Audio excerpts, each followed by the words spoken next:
All eyes are on Alberta as the province asks its residents to weigh in on staying in Canada or starting the process that could lead to the breakup of the country. We begin our show today by hearing from the province's leader. Alberta Premier Danielle Smith joins me now. Premier Smith, third Friday in a row. Thank you for making time for us yet again. We appreciate it. Hi, David. If you are so determined to put this question to Albertans, why not just call an election and make it the central issue? Because this is a process that seems to satisfy neither of the parties agitating on this. Well, I would say a couple things. I mean, the position of my government is that we want to remain in Canada. It's part of the reason I've been working collaboratively with the federal government to try to address some of the legitimate grievances that arose over the last 10 years. But I would say that we have a citizen initiative petition process. 400,000 Albertans signed that they wanted to hold a referendum to remain, and 300,000 signed a petition saying that they wanted to hold a vote on whether to leave. The court does not allow for a binding referendum because of a recent court decision, which we're appealing. But I want to get an indication from Albertans about, are we going to have this debate? Which direction are we going to go? And let's get the debate, the vote over with on October 19th and move on. And I hope that that vote is to remain and that we can move on with fixing Canada. The Canada Forever initiative, though, was sort of started as a preventative measure against the separatism referendum. I don't think Thomas Lukaszuk would have done his thing if the threat of a referendum to leave wasn't a material thing under your law. So I don't know if you can really use that 400,000 as people clamoring for a referendum, as that was largely an initiative to oppose the Jeff Rath, Mitch Sylvester effort to get things on the ballot.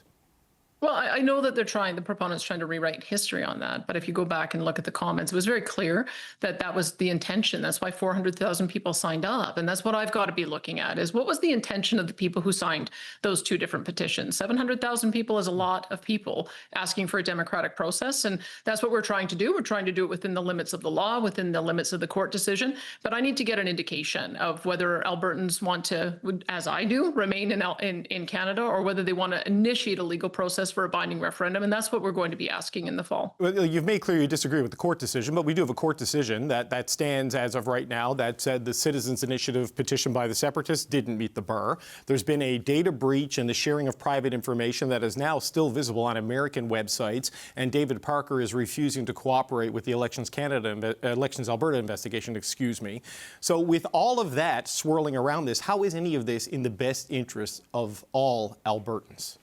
Well, it's all the reasons why it can't be a binding referendum and why it's being put forward as a policy referendum. Our policy is to remain in Canada, but there is a group of people who want that policy to change. And I guess the question is, you don't have legislation called the Citizen Initiative Act if people are going to go out with goodwill and with good intentions, get signatures and then ignore it. And so I feel obligated to make sure that we have an opportunity for voices to be heard. 700,000 Albertans is about 25% of our total adult electorate. And so we now have several months here where we'll be able to go out and make our case. I'll be making the case about why we should remain in Canada, why Canada is working better now than it has for the last 10 years. And I hope to help to bring a number of my fellow Albertans on board with that. But I know it's technically not constitutionally binding, but you have in fact said option B to pursue the legal process to have a referendum on separatism would be binding on your government. Because if you get this, if that side wins this ballot, you're going to go ahead with it. So you have made that, in effect, binding on you, whether it's legally binding or not. I mean, given all of the irregularities and concerns around what has happened here, how is that in the best interest of the people of Alberta to commit to that process, knowing there's illegality and the courts have already intervened? Well, there'd be no commitment to the process unless that side wins in the vote on October the 19th. That's why we're putting it forward. There's two options. There's a vote to remain, which is the option I'll be choosing, or there's a vote to commence the legal process that would lead to a binding referendum. And that's another position to take. But I don't want to prejudge the outcome. I'm going to work as hard as I can to address the issues that are legitimate issues raised by my fellow citizens and work to convince them that Canada can work and Canada will work. And so that's what the next 5 months is for. But, you know, Premier, you keep pushing because in the same time frame that this is happening, the pipeline is going to move through whatever processes it's going to move through. You keep pushing for a pipeline, the private capital, and you keep taking these steps that could lead either to separation or make the separatist movement a permanent and enduring part of Alberta politics. Why would any private sector company bet on Alberta under these circumstances? Well, I don't think we can have this hanging over our heads for years. And that's part of the problem, is that this has been lurking in the background. Some would say for decades, but I think it really came to a head in April of last year when the Liberals won another majority government. That's when it went up as high as 42%. And I certainly want a resolution one way or the other, because I don't think that the uncertainty of having this linger on for years is good for investment climate. I don't think it's good for Albertans. It's not good for our sense of unity. It's not good for the country. And so that's why, with 700,000 people having signed a petition one way or the other, it's time for us to vote and get it out of the way, and then to deal with the results and to make those decisions at that time. But I think I've made pretty clear the direction that I think we're going, just through my actions. But I'll be doing a lot of traveling over the province over the summer, and hope that I can win a few more people over to my side. But vote and get it out of the way doesn't happen if option B wins. It's vote and go into another process that further destabilizes the investment climate in Alberta. I mean, we saw what happened with the sovereignty push in Quebec. It led to capital flight, the loss of corporate headquarters. You're never going to get a pipeline to the BC coast if it's a separate country, or it certainly seems unlikely. So if option B wins, which you are choosing to put on the ballot, it derails everything you're trying to do with Mark Carney, doesn't it? Well, let's remember, Albertans chose. 400,000 Albertans wanted to vote on a question to remain, and 300,000 want to vote on a question to leave. And that's 700,000 Albertans who want to have this question. So you raised some very good rationale about why it is that we should vote to remain. I think we do have a much higher chance than we ever have before of getting a pipeline to the West Coast. I think we have our fellow Canadians on our side in a way that wasn't the case for the past 10 years. We've got two national conservative two parties, the National Conservatives and the National Liberals, who represent 85% of the public in wanting to develop resources. There's only a small number of extremists in the fringe parties who want to block it. So things have changed dramatically in the last year and a half, and that's part of the reason why I have confidence that if Albertans are asked this question, that they can be persuaded to see it as I do, that the country is worth fighting for, the country is worth working on. You don't necessarily get 100% of the things that you want 100% of the time, but I think that the opportunities now are better than they ever have been. Naheed Nenshi says you're doing this to pay back separatists like David Parker for helping you win the leadership of the United Conservative Party in the wake of Jason Kenney's ouster, and this is ultimately all about trying to save your job. Well, it's about trying to hear and respect 700,000 Albertans. When you start a process that affirms that you believe in citizen initiative, referenda, and democracy, then you should follow through on it. So I want people to see that their efforts in going through this process give them an opportunity to have a say. It doesn't necessarily give you the opportunity to have your way, but we will have the say, and we'll have it on October the 19th.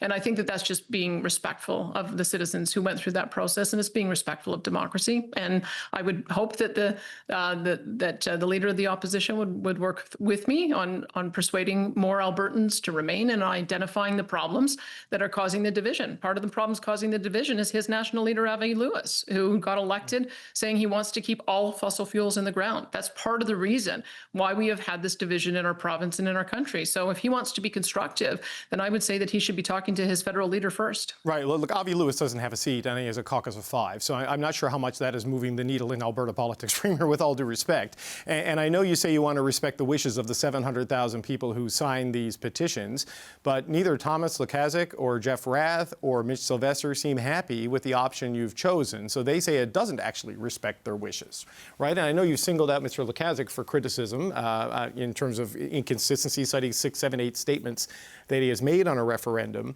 But I know you're trying to thread a needle here, but neither side of it seems to think you've done it. Well, I guess we'll find out on October the 19th. There's two pretty clear options. Do you want to remain in Canada, or do you want to start the process to leave? And so I don't know that there's any way of going beyond those two options, but I dispute you in saying that somehow a rump caucus of 5 has no influence. These minor fringe parties for a long time, for the past 10 years, have dictated the agenda of Canada. And the dictate of the agenda in Canada has been to target Alberta, to landlock our resources, to take action that would leave our resources in the ground, ground, and they are still continuing with that agenda. So if you want to understand why Albertans are frustrated, it's not enough to say, oh yeah, well, they're irrelevant now. They're irrelevant now because Canadians have changed their opinion, and they've changed their opinion because I think Albertans have done the work of demonstrating that we were being treated unfairly. And that's, again, part of the reason why I think that there has been a change in attitude in the last 18 months, and people should be encouraged that we're going down a process that where Canada can work. We've got more work to do, but I think that there's been a real change, and we need to acknowledge that. But I was listening to you speak earlier and talk about Jagmeet Singh and talk about Justin Trudeau and talk about your frustrations with the policy direction of the country under the Prime Minister's leadership and then the coalition. And I couldn't help but think that you might be voting to separate if Justin Trudeau was still Prime Minister and still in a confidence and supply agreement with Jagmeet Singh. Am I right on that your federalism is kind of conditional on the fact that Mark Carney's there now, not Justin Trudeau? Well, I can tell you the entire country threw out both of those leaders. And I think it was because they were going in an agenda that the country realized that we just couldn't afford them anymore. We couldn't afford carbon taxes. We couldn't afford the increase in prices we were seeing at the pump, in our home heating, in our electricity. We couldn't afford to keep on spending money on social programs without developing the resources to pay for them. So I would say that all of Canadians rendered a judgment on those two leaders. And I'm glad that the current leadership of the Liberal Party has seen that. But would you be voting differently on October 19th if it was still Justin Trudeau? I can tell you, I was trying the same process with the previous Prime Minister as I have with the current Prime Minister. I'm glad that the current Prime Minister brought together a team and engaged with me in good faith. The deal that we signed in the MOU, that was basically hatched in the very first conversation I had with Justin Trudeau. And so that tells you what happens when you have a change. You Justin said Trudeau. With Justin Trudeau, the MOU? When I called Justin Trudeau, I told him, I want to start a process where we can meet in the middle and we can work on emissions reduction to 2050. Will you work with me? From the very first conversation that I had with Justin Trudeau. And he continued with bad policy after bad policy to go in the wrong direction. And I'm glad that the current Prime Minister has taken a very different approach. But that's the kind of approach I take as a leader. Right. Is I put my position on the table and I work darn hard to make sure that we get it. I do what we can to do public interest campaigns as we did to change public opinion. We did. And here are the consequences. We're having a much happier conversation today. But on the question, and I know it's a secret ballot, but you've told the country how you would vote. You are going to vote on October 19th based on things with Mark Carney. On my question, is that, are you only voting to stay in Canada because the posture of the Canadian government has changed? Would you vote to leave otherwise? I am a proud Albertan and a proud Canadian, and I have always been a proud Albertan and a proud Canadian. Sometimes politicians in Ottawa, I think, are offside with the values that make our country so great, and sometimes they have to be corrected. And sometimes, of course, correction happens by the people, and that has already happened. And so I'm encouraged that we can work together to make things work. But when you're a leader of a party such as mine and a government such as mine, you got to keep working at it.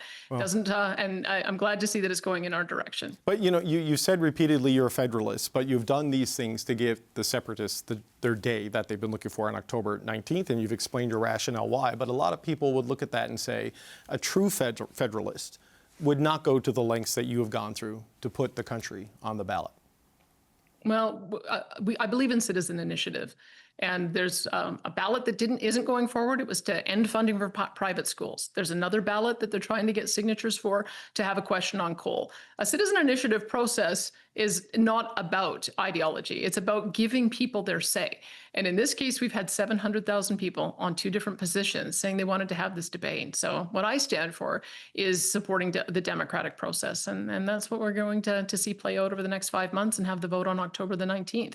The ballot questions I want to get affirmative are the 5 questions we have so that we can take more control over immigration, and 4 others to address issues in the Constitution to give me a mandate to start doing that negotiation. Those are the government questions. The ones that are the last one that we're adding to the list is because 700,000 Albertans asked for it. Well, if you choose to separate, I guess you get all the control over immigration that you want. But you say you're going to spend the summer traveling the province to try to make the argument. Will you formally campaign? Will you participate in campaign-style events? Will you spend money and advertise in a traditional campaign style to convince people to vote for the first option on October 19th? Yes, yes, and yes. Okay, and what if option B wins as a final point? Because if you were putting it on the ballot and advocating to stay in Canada, if the side that wants to start the process to potentially exit from the country wins, how can you credibly stay on it as a premier who says they're a federalist and believes in the country when your argument would have been rejected by the voters on October 19th? Well, that's why we're going to work very hard to try to address the issues that are causing the frustration. But you put questions forward in good faith, in knowing that, and people are going to vote in them, expecting that their leadership is going to take their cues from that direction. And so we've got two questions and two different directions. And as I said, then I believe that the right answer is to remain, and that's what I will be campaigning for. Okay, well, there's a lot of days between now and that referendum vote.